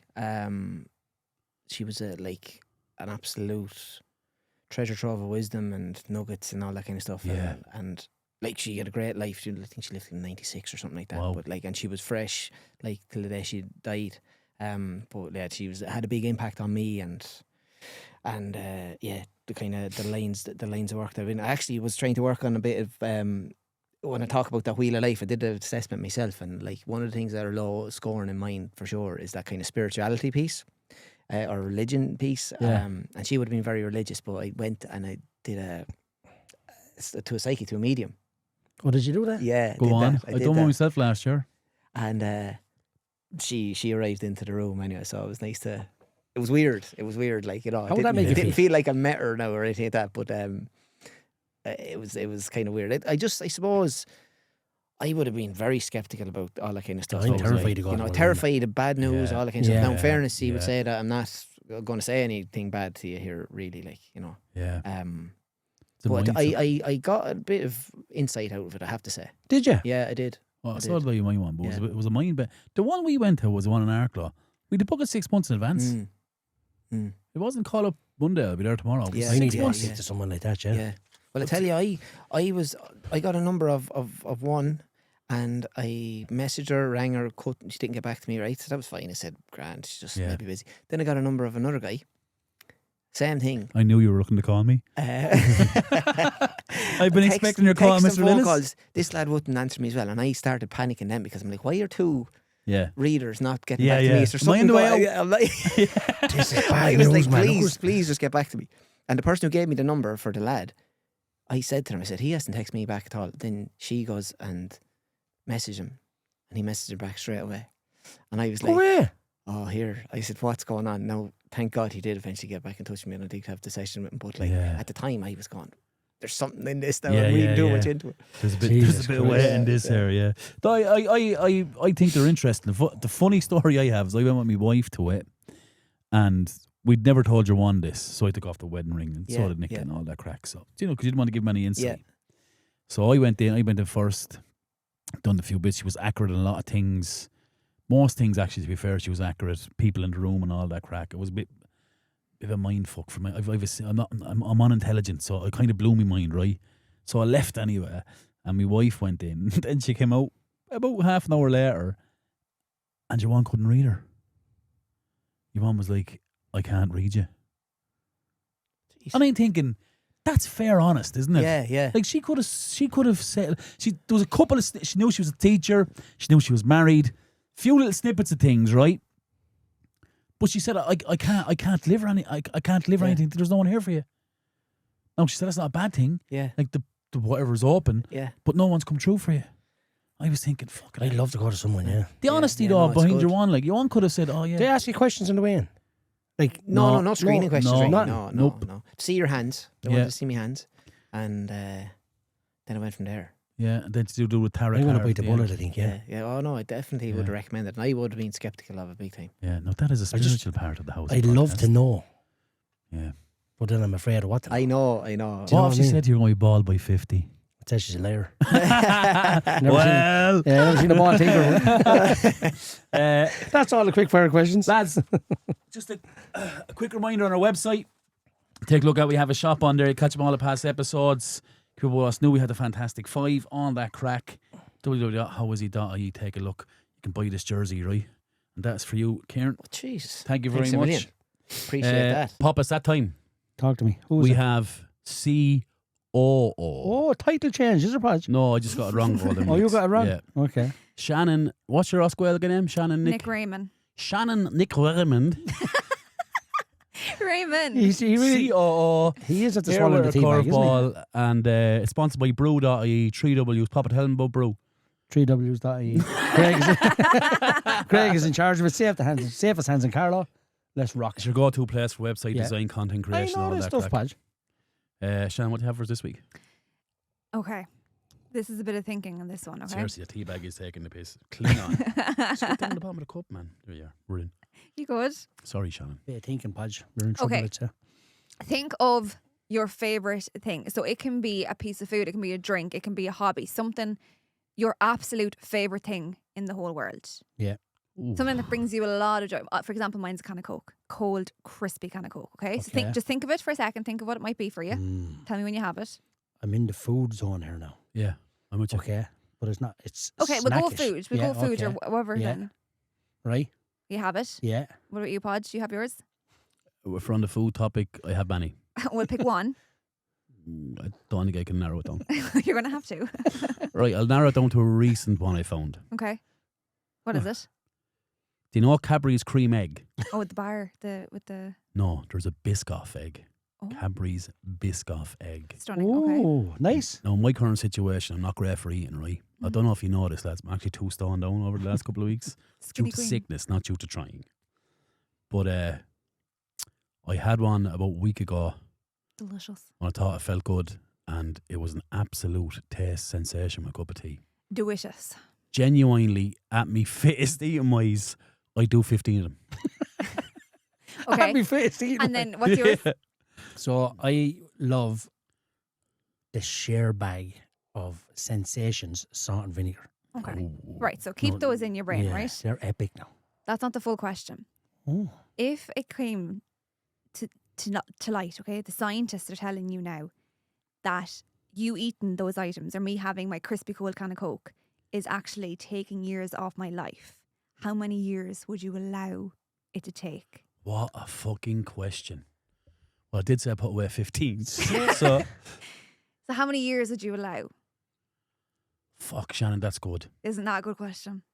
That is good. Say that again to me now, sir. So your favourite thing, the sensations of the salt and vinegar, right? Yeah. So the doctor comes to you and says, listen, Pop, shouldn't really be eating that because they're taking years off your Every life. bag you eat is going, every share bag you consume, you're losing a year of your life. So how many will you sacrifice for? Because it's your favourite thing. How many would you sacrifice? That's not fair, Shannon. Well, listen. Do you know I recently gave up fizzy drinks as well? Did you? And I used to be 3 cans of Coke Zero a day. Cans And of I've Coke. stopped it. I'm just drinking my body now. Stunning. If I get a craving, it's quite hard to come off them. Yeah. So I'm not going to eat them You'd stop. because the doctor said. And then if I get to an age of 76 or 7 or 8 and I get really sick You'll and I chance have it a back. bad disease and I'm like, you're going to be given 2 years to live, I'm going to swallow the Yeah, sensation but factory. can I just say something to you, right? That's I'm 30, going- that's 35 years down the line. Sensations are gone, bud. No, they're not. They are discontinued. Potatoes of You that forget what quality they taste do like. not go They're out of fashion. discontinued, man. Who are you? The food monster? Sure, wheelies are gone. Chickadees, they were No, all. they're not. You can't get. They're called bikers or something. No, they're not called wheelies anymore. They're not. Anyway, I'd be willing to do 5. I do 6. Would you? I do 6 cans of Coke. You are not take. I'd actually do lifetime. I'm not going to live long anyway. I'm a smoker. Like, Oh my! I wouldn't do any more than 10 for anything now. But 6, I feel like, is a good number. but hold on a The second. can of Coke is what your one. Oh, crisp. It has to be cold. Real and like Coke. You remember crispy. Yeah, Anthony, delicious. Anthony was on our. He wouldn't mind me telling you this. Yeah. Anthony Byrne. Yeah. Anthony tried. Anthony loves it. Doesn't drink. Loves a can of Coke. Mm. 1 year in Lent in work, he goes, I'm giving up Coke. And I was like, let's look at that one. So whatever day starts on the Tuesday, Pancake Tuesday. Yeah. Is it the day after that or of that day? Ash Wednesday, isn't it? It's first day. Lent, So he isn't it? lasted 2 days, Mm. and he finished work on the Friday. Went to Willie Rats and bought the 8 pack of Coca-Cola and sat in the car and he drank the whole lot of them straight away. He was like, I miss it. It's a terrible addiction. It is. Yeah, and he was like, delicious. he said he got a pen, he's got everything over it. If you cut me, I bleed Coke. I just want to go back to Would you? to you Yeah. to your Really sacrifice, brown. right? You're saying 6, but you wouldn't do 10. Mm. But why not 5? I just because- waved at no one on camera. Oh yeah, welcome back. Do you know? I don't understand where you're getting 6 out of. Because it's just a Like you're only different 4 away from performance. 10. What's 4 years? What's another Why did you year? pick blocks of 5? Yeah, you're just being particular Why are there. you in the now. rule book tonight? It's not a rule book. It's just Why- it's why just can't you pick 6? fucking it's just fucking Sure, it's a pick 4 hey, or a pick 4. it's ratios, bud. Do So, you know what I mean? no. So if I split a tenner with you, you're getting 5 and We're I'm not getting talking 5. about tenors. We're talking about how many. Yeah, but in general, no one says Oh. 6. You just put like You're trying if to make what I'm sense of your saying to you stupid is- comment. What I'm saying to you is, you're tipping the scale, right? Because you're going over halfway Yeah. a point. So you might as well go to fucking 10. No, because I know, I still have. you've OCD, man. I still have 4 good years there. Oh, There's a hole in the chair is ground. gone. There's a hole in the ground, no one. Get a runner's bud, no balance. I got them. All right. There's they're no nice. balance there. Well, they're not Oh, scared. hey! Shannon! Hey, she's on fire. Look Was at it her. your birthday or something? You got a big book of jokes or something? You're cracking them here all night. That's fabulous. Well, they're not sketches after your last comment in the last podcast. Yeah. Jamie Redknapp went down my estimation after he started. You know. That's it. Yeah, He's been great, not giving any years no, I'm up. not giving any. I want I'm to giving a stay. good 6. You're giving I wanna 5. stay- Yeah, as but long as you can. his statement is ridiculous because he's saying he's going to get to 76 star eating sensations. They're no. going to be gone like. It was trying. Why 76? Why not 75? I'm not talking to him anymore. No, he's yeah, you're in the no talk. Ooh, Yeah, how long did he get live for? me Yeah. forever. I hope so. Yeah. I hope so. No, I hope so. I hope I you don't know. Mid-80s, hopefully. Would you love to be able to see your funeral? I'd love to be able to see me funeral. Would you? I'd love to be able to, you know what do they call it? The Hollow Man. Remember Kevin Bacon was in it? Yeah. And you, Visible no, man. Is it? no, my lips are moving. That means I'm speaking, Sorry, okay? love. It's called Hollow Man. Right. Like your soul. So he's in that and he obviously can't see him. Is that where the straw is about poured like the... Yeah, and it goes down through his... Yeah. Yeah. But I'd love to sit at the back of the church or down the pub that day. Remember the day they did this? Jez was an awful wanker as well. The lads talking. Do you know what I mean? Do you think someone would go at that? Do you think someone would fucking abuse you when you're getting Sure, buried? no one in the world. Everybody doesn't like me. Like, Sure, they hardly go to your funeral. It's not they like wouldn't. you. Have. There's hypocrites in this world, Podge. Do you think people do that? Yeah. Do you think people do that? Go for the crack. Someone has to say... He's dead. I'd Nice say- one. no, I no, fucking I'd say- hate him. Some people go to a funeral. You know what it is? He's not a bad lad. But Yeah. there'll be some session after that. Yeah, no, I get that. Yeah, people do that, yeah. Or Yeah. go for a free grub. Remember Right. that funeral once with someone that had absolutely no connection with the person who passed away. Yeah. But was first in the place Yeah. for the free food, first in the queue and everything. Yeah. I'm thinking, that's a joke. Like Chunk out of the Goonies, ketchup all over his mouth. Yeah, see, you're doing the Goonies too. Do See that? you think it's true or do you think it's fake? What, the way he's in it? No, do you think it's true or do you think it's fake? No, Hope your man comes back anyway. Who? Yeah, he's dead, sure. He was a football player. He's passed away since. Was he? Yeah. I'll bring him back. From the dead. Yeah. I'd like zoom him just for that film. Like zoom him. Yeah. Yeah. Leave his one. Anyway, that I'm was going. fucking... Where'd that go? That was like... That was a rattlesnake one, wasn't It's it? like fucking Streets of Rage or something, wasn't it? Just going Streets of around Rage. different directions. Who were you Anyway. in Streets of Rage? Were you Axel? Oh, stop asking Oh, I questions. used to do the doubles. Play with someone else, do the doubles, and then you could do like double tag team moves. Like I'd throw you over my shoulder and then you'd kick Oh, your yeah. man and all that. I enjoyed that. Yeah, okay. Sega wasn't a simpler time. A and B is Ah, all on the brilliant. up, yeah. Stick in the- yeah. Anyway, that's... And you'd have to blow on it if it didn't work. pressed fucking In the cartridge. Yeah, Yeah. remember? But it was pointless, like. Absolutely, but you're blowing on it for like. Oh. Do you know could what? be Do you know what that that bad. needs? You know what that needs? Yeah. Bit of oxygen, a bit of Yeah, when carbon you have been dioxide sitting in the that sitting room for like 6 weeks without coming out of the room. Do you ever cheat a duck hunt? Put the oak right in the screen and go on. Anyway, Okay. sorry, Shannon, about that. Shannon, do you You want haven't a clue what's going on here, What, Shannon. are you staying at 6? You're not going to go to 10? Yes. Right, Back okay. that. I'm going to stick. Anyway, on that bombshell, pointless bombshell. Thanks very much, Shannon, for that curveball. It's absolutely fantastic. Again, that's brought to you by brew.ie, 3 W's, brew.ie for all your go-to place for website design, man. content creation. Just look up Craig, good Carlo, man, good goalkeeper. And thanks for the support. Thanks, Shan. Kieran, thanks so much for coming on. Absolutely fantastic insight. And I think the one thing that sticks out for me is the belief in your delivery is something very special. Cheers, Podge. Yeah, thanks a million for having me. It was great. Jeez, that time flew Flew, altogether. yeah. So it did, yeah. Fat and Pop. Look, it's the passion you have for. I think what you're doing in your job is fantastic, and obviously you love your pastime of the Hydrox and all that. Yeah. Let's look at that, but your delivery of what you're trying to sell here is fantastic, and obviously you're not bluffing. It's just honesty and passion. So I love to see that in someone, and I think you're really good at it. Obviously, yeah. Where can people Well, find you? Pop. Give us a Best shout. of luck. Yeah, I operate on Instagram, so you'll have anything from me content in terms of mindset to me life to Pyrox to a bit of humour in between as well. Much tag. Tag is just at Kieran Lillis. And TikTok. And then TikTok's the same at Kieran Lillis. And then my website is kieranlillis.com. Fantastic. Well, thanks so much for coming on. I wish you every bit of success. Absolutely. I'd like to bring you back at some stage when you become really world famous. Right? Don't forget us. You have to wear that jersey 2 times a week on 3 100%. social Thanks, media I will. I wear it with posts. pride. She's a nice one. It's grand, She's yeah. a nice That's one, her, yeah. that's Lovely. her, yeah. That's her 4th jersey. I think that's the one to stay in, isn't it? That's the popular one, isn't it? Yeah, Yeah. that's sponsored Nice by one, geez, JF thanks a million. Sports. Thank you very much to the guys in JF for sorting out them for us. If you want to buy local, go into JF to look after you. JF gets it done. All right, Papa. See, Anyway, that's it for he this said it was episode. really funny. Oh, If I yeah. said, he's just a fucking clown. Yeah. Papa's tick because I've scotched him twice in Podge versus I Papa. couldn't before this give. I won't episode. lose sleep tonight over it, I promise you that. Anyway, that's it for this episode of the Hosey Podcast. If you enjoyed it, make sure to like, follow, and share. If you didn't enjoy it, as I always say, go fuck yourself. I'm only joking. Listen, thanks so much for As you said, it's support. very honest, Kieran. If you Yeah. didn't like it, give us another chance, lads. All the support, all the feedback's been fantastic. Keep it going. We're on all the socials. Big shout out to the social media guys here, Shannon and Ash and Darren, and all the help they give us. Without them, we're just 2 idiots, right?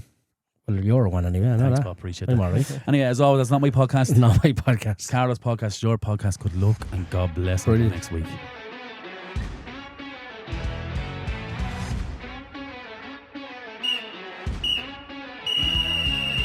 That's full time on this week's episode of the Hosey Podcast. Available on all podcasting platforms. Find us on Facebook, Instagram, and Twitter/X. Proudly sponsored by Amplify. Got a story to tell? A voice that needs to be heard? Get in touch with us here in Amplify, Carlow Town's professional home for podcasters of all kinds. We can be found on Instagram at Amplify Podcast Studio. Amplify, power up your podcast.